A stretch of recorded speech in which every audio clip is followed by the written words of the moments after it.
শীতকাল তো প্রায় শেষ হতে চললো, তাই সন্ধেবেলায় চা কফির সাথে যদি একটু পকোড়া থাকে তাহলে কেমন লাগে বলো তো। So hello everyone, welcome back to my another video. বাড়িতে ঘুগনি হচ্ছে, তাহলে সেখান থেকে একটু সেদ্ধ মটর আলাদা করে নাও। এবার এই মটরগুলোকে হালকা হাতে স্ম্যাশ করে নাও। তারপর ঝাল অনুযায়ী কাঁচা লঙ্কা, সামান্য গ্রেট করা আদা, স্বাদমতো নুন, সামান্য হলুদ জিরে গুঁড়ো, অল্প একটু গোটা জিরে, 2 চামচ বেসন, দরকার পড়লে অল্প একটু জলও দিতে পারো। ব্যাস, মটর রেডি। তারপর গ্যাস জ্বালিয়ে কড়াই বসিয়ে তেল গরম করে ফেলো। তেল গরম হয়ে গেলে ছোট ছোট পকোড়ার শেপ দিয়ে গরম তেলে দিয়ে দাও।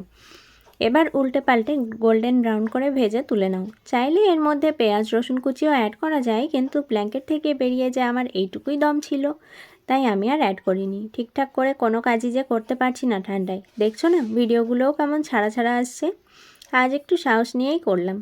তো যাই হোক, আজকে ছুটি, আবার পরে কথা হবে তোমাদের সাথে। চ্যানেলটা সাবস্ক্রাইব করে দিও।